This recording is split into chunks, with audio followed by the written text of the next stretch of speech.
Kamaru Usman responds to Ian Garry's call-outs and trash talk in the lead-up to UFC 310 and the aftermath of UFC 310 after Ian Garry went to a close decision with SHAVKAT, one of the most dangerous guys in the UFC, could not finish Ian Garry. Ian Garry proving that he is one of the best in the welterweight division, one of the most technical fighters in the welterweight division. Very, very good. Came close to even submitting SHAVKAT after previously having suffered multiple submission attacks in the gym via SHAVKAT. They used to be training partners.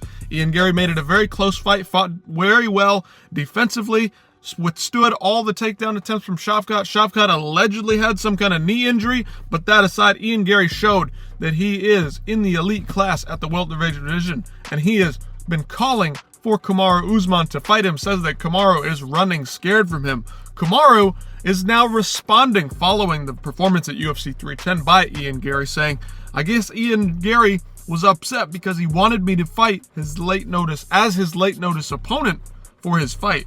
But who the fuck is that guy for me to be a late replacement for? Let's listen in to what Ian Garry had to say following the fight. He said that Kamaru Usman had a big chest and little balls leading up to this one. A lot of trash talk, a lot of crap being thrown around by Ian Garry. Kamaru said that he was coming off of some injuries. Ian Garry simply could not have fought him even if he wanted to, and he's not scared of Ian Garry. Let's listen to what Ian had to say after the fight. I believe Usman is very, very selective with the way he matchmakes. I believe he's going to be very cautious in his choosing of who he wants to fight, because he is well aware the relevancy that he has with his ranking right now, and one loss plummets him down. So I believe he's going to be very cautious, very sacred, and very careful. I do not believe he wants to step into the octagon with me in any way, shape, nor form. I said it last week and I'll say it again. He's got a big chest and it looks good, but where it matters, he's slacking. So he hasn't got the balls to step in there against these young, up-and-coming contenders. He just wants to maintain relevancy and hold that ranking and doesn't want to do anything to compete to it. And I feel like there needs to be a change in the rule set with people like him and Colby, who are keeping the division static and not willing to do anything. I mean, it's ridiculous, but it should be you have one choice. You fight this guy or you don't fight at all. It shouldn't be a case of, oh, well, we have options. No, we want you to fight X. You either fight or you don't fight.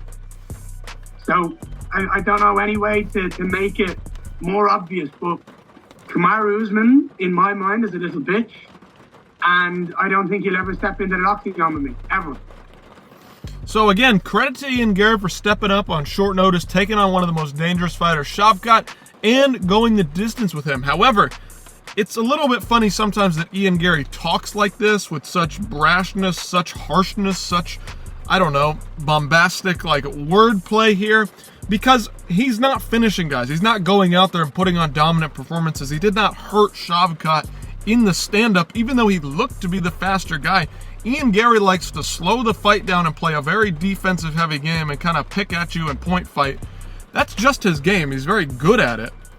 But it's funny that he talks with such aggression in his voice that Kamaru Usman is scared of me and I'm going to kill this guy. Well, listen, again, credit to him, but you're not going to do that. You've proven that when you've stepped up, you have not been able to finish guys at the high level, and that's okay because you're still getting wins, but it's a little bit different. Let's hear Kamaru Usman's side of the story speaking with Henry Cejudo on their podcast. I could see a fight between Ian Garry Machado against the one and only, the Nigerian nightmare Kamaru Usman. What's your take on that? Yeah, I mean, does he even deserve that? It's leading up to this fight. There was a lot being said. He made a lot of things. Oh, these, everyone's running from me. These guys are running from me. Like, and I don't run from anybody. I run from no one. The notion of, oh yeah, they were scared of me. They were running. Like, who are you? Who are you that I, of all people, am scared of you? Who are you? I guess he was upset because he wanted me to be his late replacement, for a late notice replacement for his fight. Who the fuck is that guy for me to be a late replacement for? So there you have it. Kamaru Usman responding in kind. He did say that he's coming off some sort of minor injury, then he would not have been able to make it it would probably not have been able to make the weight. Kamaru Usman had been fighting, obviously, against Khamzat Chimaev at 185. Could he make the quick turnaround and cut all that weight? I don't think so. Were the injuries playing a factor? Probably. So I think he did not fight Ian Garry or step up to fight SHAVKAT because he just simply could not make the weight, could not make it because of injuries. So it's hard for me to really respond and be confident in Ian Garry's take here, but I do exactly understand perfectly what he means by Kamaru and Colby and some of the older guys like Leon kind of just sitting and squatting on their spot and holding up a place in the division. I do understand where he's coming from in that respect, but Kamaru Usman is not a bitch. He's willing to go in there and fight anybody. He fought Khamzat, one of the most dangerous fighters, on late notice and took him to a decision. He's not scared of you, Ian Garry. But I do appreciate the sentiment in some respects. So, what do you guys think about this? What do you think about Ian Garry, how he performed against SHAVKAT? What do you guys think about Kamaru Usman potentially coming back and fighting an Ian Garry? That would be an interesting matchup in my opinion. But again, let me know what you guys think about all this in the comments down below, and I'll see you next time.